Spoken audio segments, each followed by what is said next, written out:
sorry, we krijgen nu Lagrange multipliers en dat is eigenlijk gewoon basics convex optimization. Okay. So it was suggested that possibly taking a moment to just like mindfully reset would be, well, good for me and probably for you as well. So let's just do that. So if you feel comfortable, close your eyes. Otherwise, just look somewhere kind of at the neutral. And take a moment to just listen to the sounds around. See if you can identify every possible sound in the room.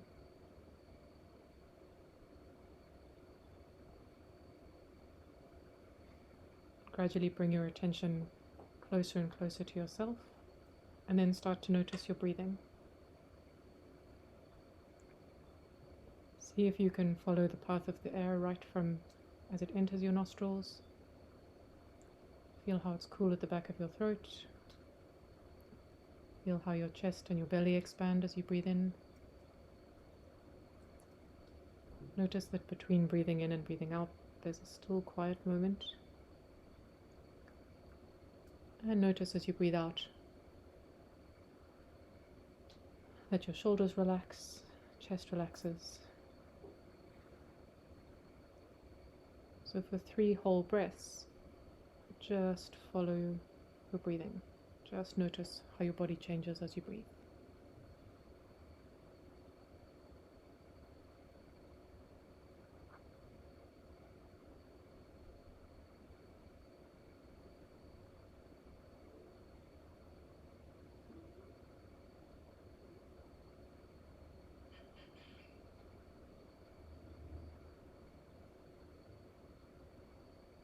And if you find that your mind has wandered off somewhere, just notice where it went and bring it back. 2 more breaths.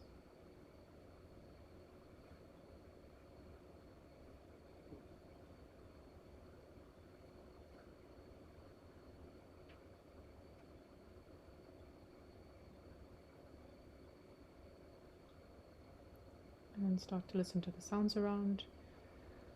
Maybe wiggle your toes, give a stretch if you want to, and a yawn if necessary, and open your eyes.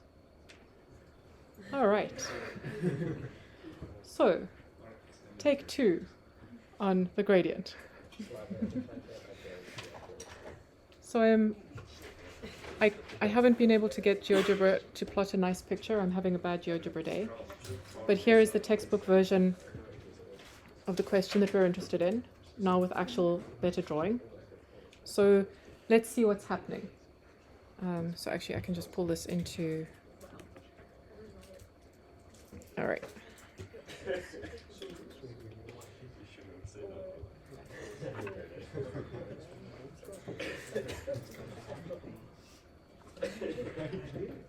Why is this not working? All right, so pulling this into... Okay, and now it seems my Apple Pencil is not working, because obviously it's not working. All right.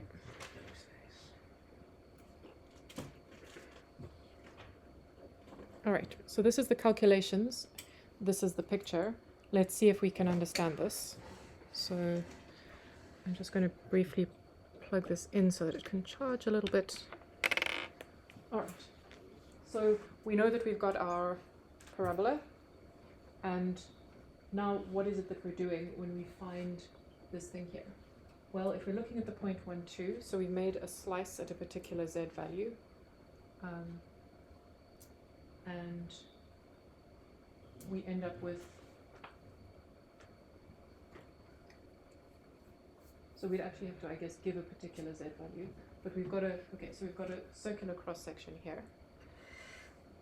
And we calculate our gradient, and we end up with this thing over here. So we really are, we're just thinking about in cross-section what's happening. What is this telling us? This is telling us that if we've got our bowl like this, and we made a cut in this direction, so a cut like this, then moving up that cut, so moving in this direction is going to take us in the biggest increase. it's kind of telling us which direction in x and y to move. So it says if you make a little change in x and a little change in y from here, according to this, that will take you in the fastest direction of increase up your surface. Does that help? So this is a slightly weird thing, because notice this is just a vector in x and y. It's not going to be a tangent vector. It is normal to the level curve, but not normal to the surface itself. We will get to the tangent to the surface itself in a little bit. So the gradient it doesn't have a super simple thing like saying, okay, it's the normal to the tangent line, to the tangent plane or something like that. It's a bit of a weird one, but it in some ways is the natural extension of the idea of a derivative. What does your derivative say if you're in one dimension?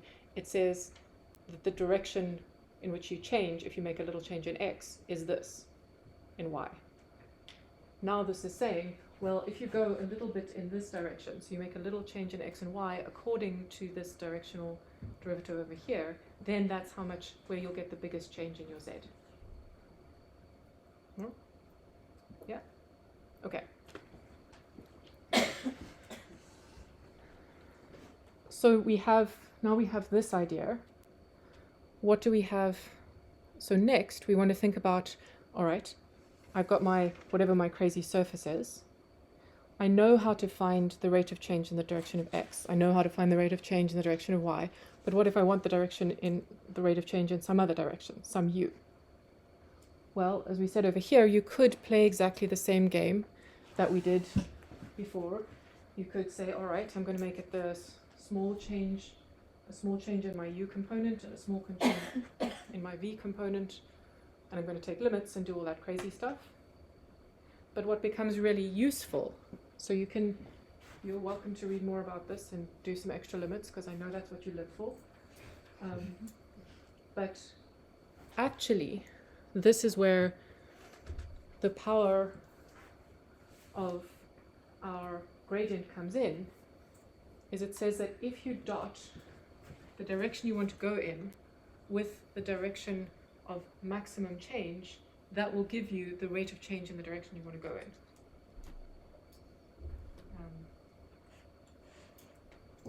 Which is pretty sweet. And you'll notice now we're treating this bunny over here as a vector because we're dotting it suddenly.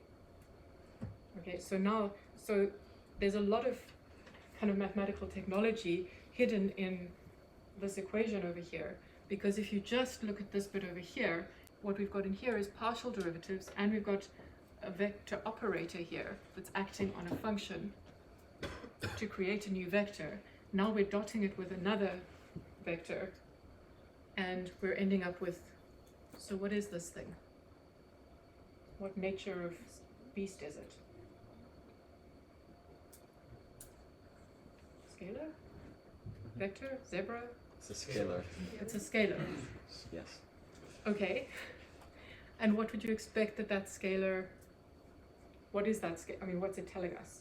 It's the rate of change in the direction of u. Right. So now this is exactly what we would think of as when we're in one dimension and someone says the slope is blur. It means if you change in the x direction, your y will change by blur. Now we're getting a number out here that says if you change in the u direction, your z will change by blur. Okay. So we've kind of got to a more intuitive thing, even though this thing over here looks like it's a bit crazy. But it stopped being the maximum rate of change anymore. We changed it, we transformed it from either the maximum change direction to this force direction. Yes. So if these guys were parallel, then you would get out the maximum rate of change. But if they're not parallel, if there's any component of this that is not in the same direction as your maximum rate of change, this bunny will be smaller. Okay. Better? Cool. Will the Apple Pencil work? Yes, it will. Okay. All right. So please work these out, and I will try and get Geogebra to draw a nice picture of this so that we can actually think about what's happening.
Oh, sorry.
There's the second vector.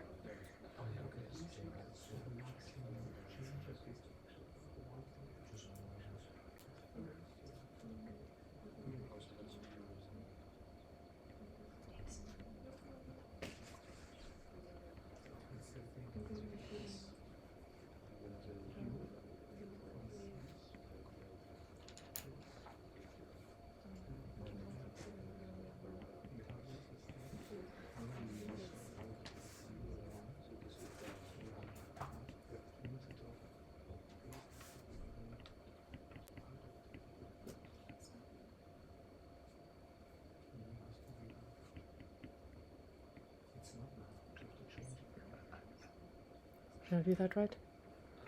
Not sure, but like the X component, the I component, like the integration, you like move the power down by one. So it's your either. Oh yeah, it should be a blind. 6. Let me just double check. When you It's blind. Wait, what? Yeah, this it is correct. Okay. Wait, is it? No. No, I think the... Yeah, it should be 6xy squared in the j component. Instead of the 3. Oh, the 3, that should be a 6. Yes. Yeah. But for the rest it looks... Phew, I knew there had to be a mistake. I was worried when no one was finding it. That's fine. Extra bonus point. If you do point out mistakes in the lecture notes, please let me know. Yeah, sure.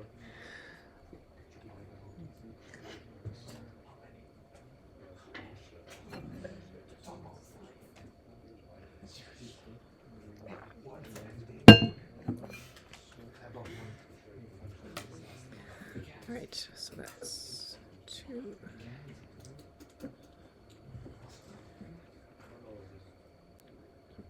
That's 4.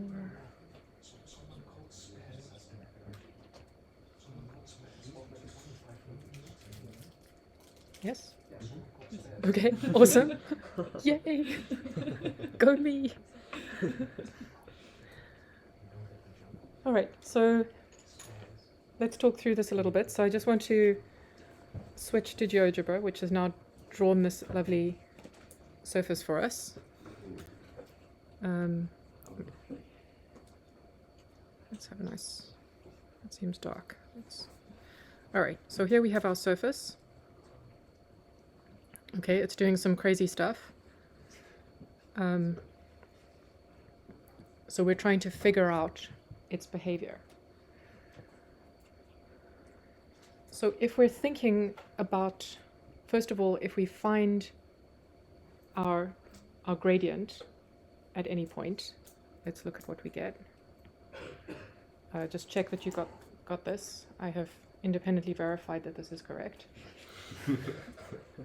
Thank you. Okay, we're all happy getting the gradient. Okay, and then we plug in the point, the xy point 0, 1, and we should get 2 in the I and 4 in the j. So what does this say in terms of our image over here?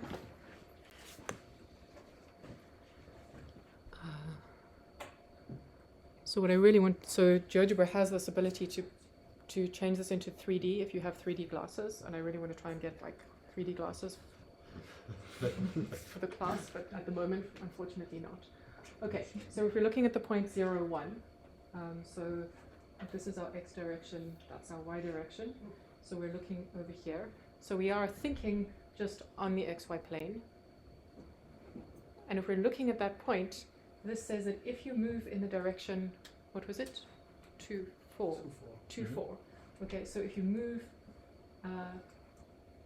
2 x's and 4 y's, so you're moving along the plane like this, then if you make the equivalent movement up here, it's going to take you up the curve in the steepest direction.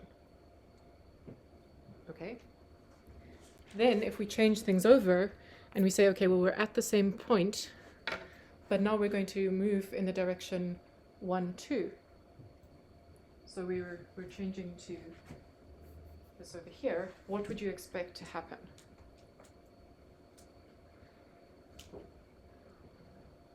Let me ask a slightly different question. Can you tell me anything that relates these two vectors?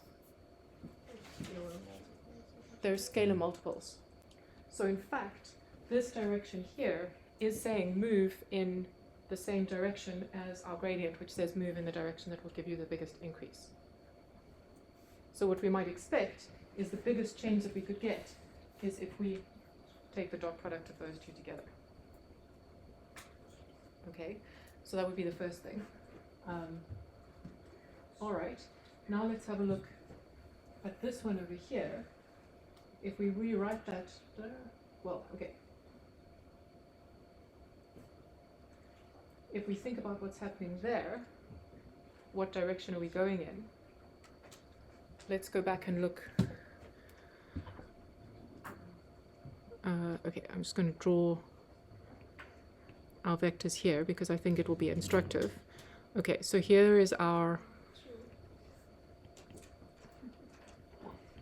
so this is the vector 1, 2, which is this one, which is in the same direction in the xy plane as our biggest descent. Okay, how about this one? This says go -2 in the x direction and 1 in the j.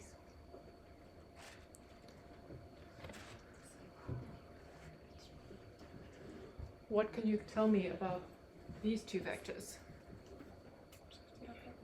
They're perpendicular. So what would you expect your dot product to be before you even calculate it? 0. Do you get 0? Okay, good stuff. So what is this telling you about moving on the xy plane if you go in this direction? How is your z going to change in your surface? It's not changing? It's not changing. Okay. How about 3i?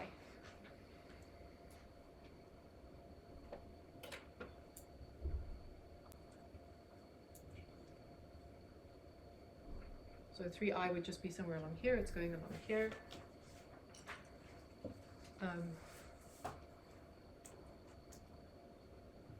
So we would expect it to be, so the thing that I should have thought through and changed the textbook question a bit, we should have made each of these unit vectors, because then we would have been able to compare this as a unit vector would give us the biggest rate of change because it's going in the direction of our gradient vector. This one will give us 0 anyway. This one should give us something in between the two, and likewise this should give us something in between the two if we turn them into unit vectors. Does that sort of make sense? Okay, so let's just plug in the numbers just so that we've got them. All right, what did you get for 1? 10. What did you get for 2? 3. And 4? 6. Also 6. Okay, so the textbook did cunningly pick numbers that do give you things in between. We have to make it into a unit vector, right? Or is it like an optional thing? So, I mean, the way this, if I gave you this question, you use these vectors. Oh, so we just use this vector because I assume that I have to like standardize it, make it into. Actually, yeah, we should probably just standardize it, and I'll make it explicit that you should standardize. Yeah, yeah. Yes, how did you just look at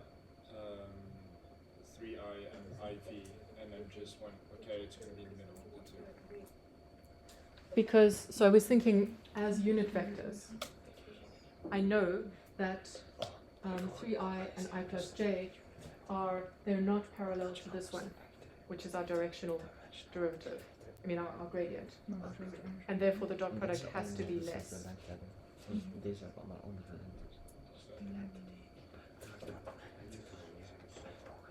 Okay, so maybe we should. This one is the one that does the 1, 2 because you can divide it by 2. Yeah. Okay, so all right, let's just clarify this. So can you turn each of these into a unit vector? Did anyone do that already? You just divide it by the magnitude. Divide it by the magnitude. Okay, so the magnitude of this one is going to be Square root 5.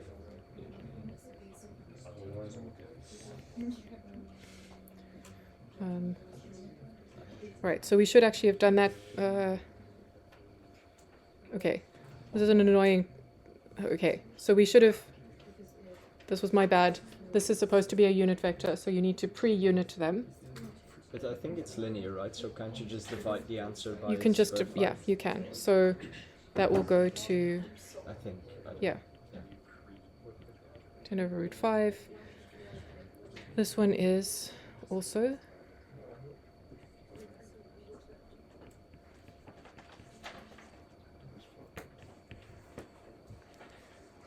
this one you divide by 3, so that's going to go to 2, and that will go to 2. No, that won't go to 2. This one should go to. Which one? The last one? 6 divided by square root of 2, right?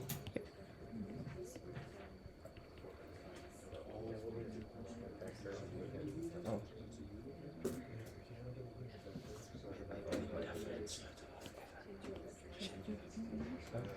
Yes. Okay. So now we've got each of these jobs, 1, 2, 3, and 4. We've turned them into unit vectors. So now we can actually compare how much. So we're basically what we're saying is, okay, we know that if we move in this direction from having found our gradient, that's how we'll have the biggest change in our function. So if we take our unit vector in the 1, 2 direction and we dot it with our gradient, we get the biggest possible change that we could have. So when we calculate that, we get 10 over root 5. So that says if you move in this particular direction, that will give you the biggest change in z that you can possibly have. And that big change, if you make a little change in that direction, is going to be 10 over root 5. So hopefully, everything that we find for any other direction that you move in is smaller. So now we're saying, okay, if instead of moving in this direction, we move a little bit in that direction, a unit vector in that direction, how much will our z change? And this would be a situation where you might think, so if you think just simply about our parabola, we found that if you move kind of out in that direction, you move up. But imagine if you moved perpendicular to that, if you moved in this direction, you end up moving around a level curve. So you don't have a change in your z direction. So that's what's happening over here. It's along the curve. It's saying, yeah, we're moving. So you might actually guess from this that this must actually be tangent to your surface, because it's moving you along. So if here's my surface, I'm moving along like that, as opposed to moving like so. Okay, so that's the smallest change that we can get. On the other hand, if we look at 3i, so we move in this direction, so we move 1 unit in that direction, we would expect that we will get some increase in our z, but not as much as if we moved in this direction. And I hope that 2 is smaller than 10 over root 5. Yes. Yes? Yes. Yes. Yes. Okay, good. And finally, if we move in the 1, 1, so we move this direction here, again, we would expect that we would get less than this, but hopefully more than this, because we're getting closer to being parallel to the one that will give us the maximum direction. Do you know that the 1, 2 will give you the maximum change because it's like in the same direction as the 2, 4? Yes. Yeah. Didn't we just say that the gradient is the steepest direction of ascent, or is that not true? Because Yes. the gradient is. Oh yeah, wait, that's too far, right? Yes. Yeah. So that's linking us to the first one. Yep. Yeah. Okay, and what this is actually, so we know that the gradient says if you go in this direction, it will give you the steepest ascent, or and what we've actually done here is by taking our directional derivative in the direction of the gradient, we've worked out how much that steepest ascent is. In our case, 10 over root 5. So if you were hiking and you wanted to get up the hill as fast as possible, or rather via the steepest possible route, this is what you would do. You would find your directional derivative, and you would go in the direction of your gradient. If you want to take the meandering route that goes round and round the mountain, but never actually gets you up, then you find something that is perpendicular to your gradient. Or if you're like me, you kind of pick something in between and you slowly work your way up to the top. Okay, so maybe that helps. Yeah? So the del shows us the perpendicular on the xy plane, as if we're viewing it from the rate of change of z is with regards to the x and y component. It's not really perpendicular to the plane, but it is perpendicular to the cross section. Yes. Whereas the cross product of the two lines, which is what was mentioned before, is perpendicular to the surface itself. Yes. Yes. The cross product of which? So if you take the cross product of your partial in the x direction and your partial in the y direction, that's going to give you something that is perpendicular to both, which is tangent. Yeah. Okay, but we'll get there. Okay. Yes. Doesn't this work with spheres? Isn't the rate of change the same everywhere on a sphere? Let's work it out. So the question is, how does this work with spheres? All right, so give me the equation for a sphere. Z squared equals x squared plus y squared. Sorry, no. No. What is the equation for a sphere? X squared plus y squared plus z squared equals r squared. Yes. That's the kind of. Okay, let's just keep this simple and give it a radius of 1. Okay, so, and I think to keep this super simple, let's just think about the top half. Because then we can actually write this, we can write z in the form that so we would need implicit differentiation to solve this completely, because we've got a z squared. But let's just think about the top half. Okay, so we're looking at the top half. That's going to give us a z is equal to 1 minus x squared minus y squared minus no.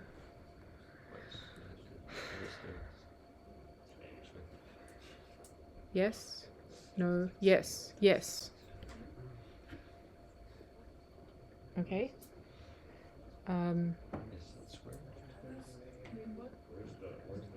Oh, why is that z squared there?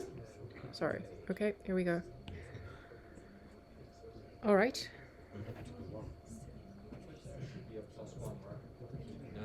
That is on the beginning of the word, the 1 minus x squared. Yeah. Oh yeah. Hmm? That's fine. It's okay. It's okay. Okay, that's a 1. Okay. And then if you think about Really close to like a 93 tangent of the edge with the topic.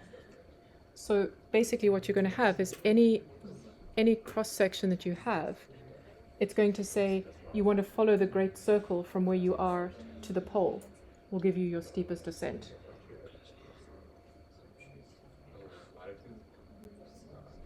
This one, which is latitude and longitude, which is which?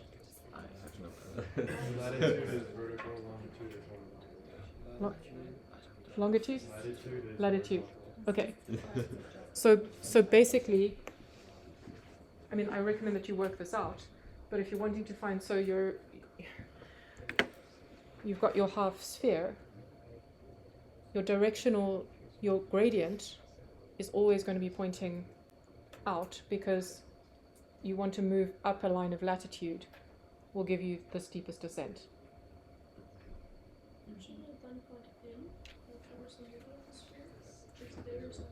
Maybe it's pointing this direction.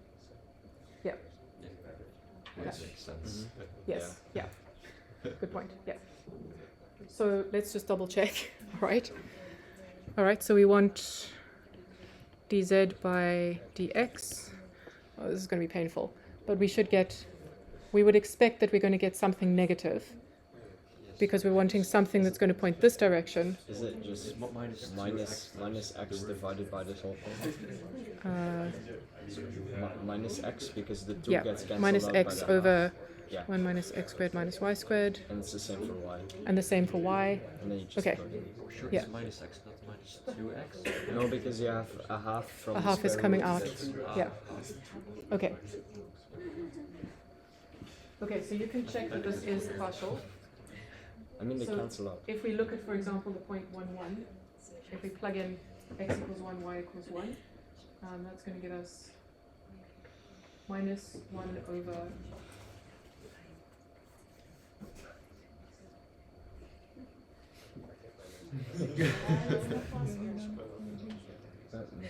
Jag kan inte ta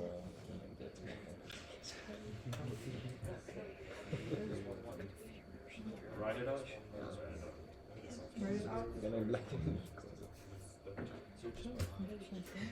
Yeah. Is this derivative correct? I think. I mean, it's, yeah. Get the half of the. No, but it looks okay. I think. I see. Well, you will, of course you will. Okay, so okay. Yeah. All right, so we're checking, is this derivative correct? What can we check? When is this not? When do we not have a derivative? So when is it? When would we So we're thinking about the rate of change with respect to x. So we're holding y constant. When would we expect to have a problem? Anywhere where we have a vertical tangent. Yeah.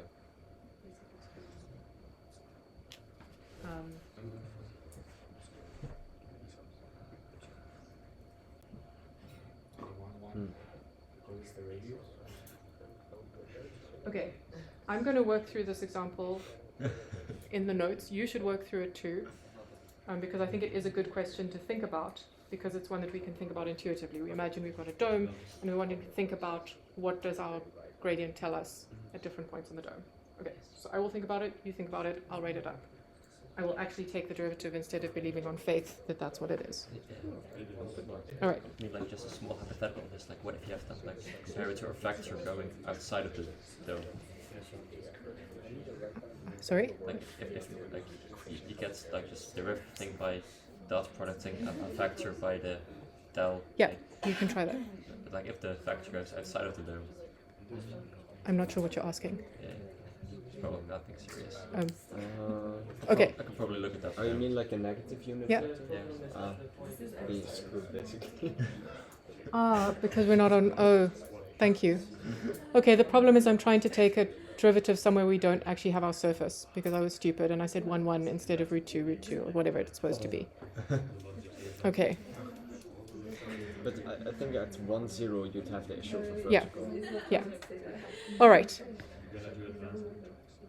I'm going to carry on with this. We have lost a lot of time today, so we'll have to catch up next week, but that's okay. This is my bad, not yours. Geometric properties of our gradient vector. Let's have a look at this. So this is what we've been discovering so far. At a point AB, our function, our surface, increases most rapidly in the direction of the gradient vector. Yay! Okay, we've been building up this intuition, and in order to find this, you could just take the magnitude, which we've already discovered. Okay. If you go in the opposite direction, then unsurprisingly, you get the most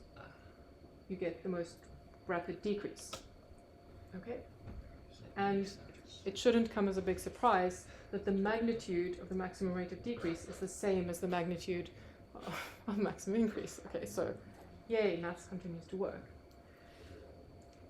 And the final thing, which we've also discovered, is our rate of change of our surface is going to be 0 in directions that are tangent to our level curve, which is what we saw in the example that we looked at. So if you're thinking about your sphere, if our top half of our sphere, if you move along the lines of longitude, ones that go around, if you move on a line of longitude, you don't go up your sphere at all. Okay. Phew, okay. So that was fun, and now we can do it in more dimensions. But if you think that kind of envisioning all this with just 2 variables was tough, now try and do it in 3. Funny. Okay, so the reason, and it's probably a good thing that we spent this long on the 2-dimensional one, is because that is where you can visualize what's actually happening, and you can get an intuition for what's going on. But as soon as you start having in 3 dimensions, so now remember what we've got is a function of x, y, and z, and we'd have to plot this in 4 dimensions, because our dependent variable is in the 4th dimension. We have 3 independent variables. But you will end up in physics often dealing with situations where, for example, you have 3 spatial dimensions and a time dimension, or more dimensions. So taking time to build up the intuition in something you can visualize is useful, because then you can extend it and you kind of know what's going on here. You might not be able to actually visualize it or draw it, but you know sort of what's happening. So we do exactly the same thing, gradient in 3 dimensions. Now we just say, all right, partial in the direction of I, partial in the direction of j, partial in the direction of k. And that's going to be useful. And remember that we had level curves when we have a function of 2 variables. Now we have level surfaces. So if you're moving on a level surface, you're not increasing your function. Okay.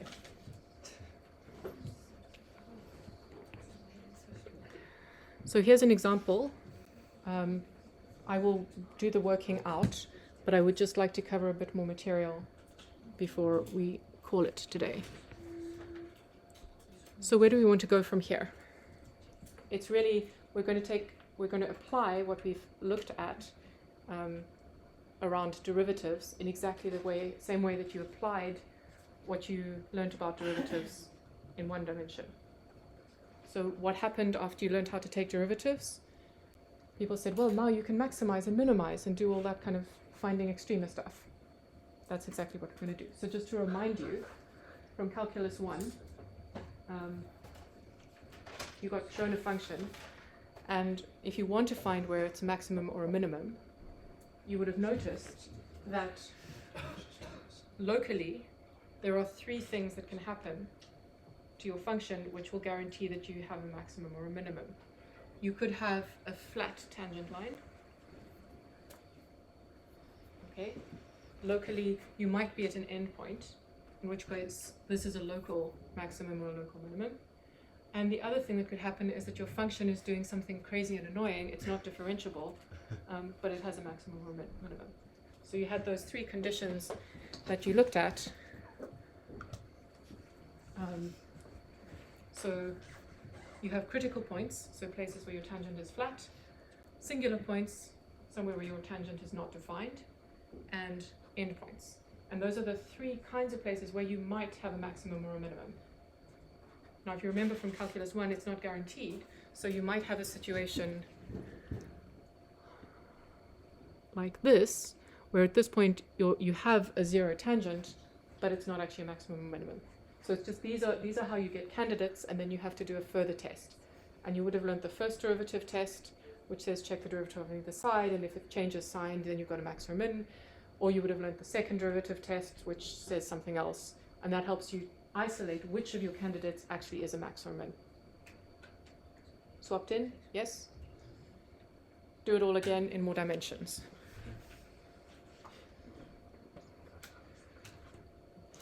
Okay, so, but now we have more dimensions to think about. And you imagine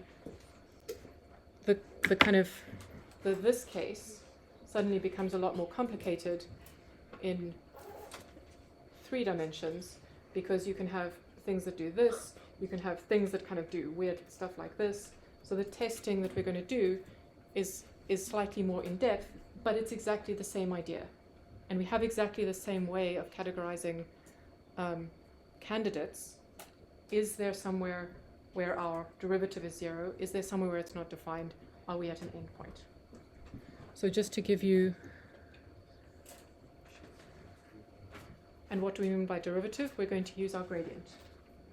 So our critical points are going to be places where our gradient is 0.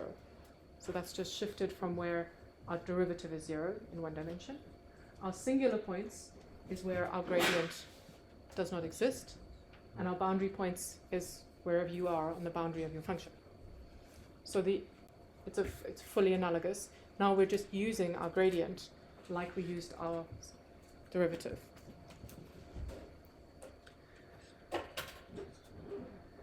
And you get things that look like this. So you can have a look through this. Obviously the top two, at the bottom of that graph and the top there, you have a maximum and min, but here you have saddle points. So here, you have a minimum in your y direction, but a maximum in your x. But it could be that you don't have one in either direction. So the whole saddle point thing becomes a little more complex. But we end up having the equivalent of the second derivative test, just involves calculating slightly more. It involves calculating a matrix. But it ends up being almost exactly analogous to the second derivative test. And you can read through that, and we will carry on with it next week, or possibly in the tutorial on Thursday. Wait, so is this still exam content? So I think probably not. Has seen Not matrices. Yeah. Okay. All right, thank you all. Sorry, this was a weird lecture. I forgot what definiteness was. Positive definite, I forgot what that was.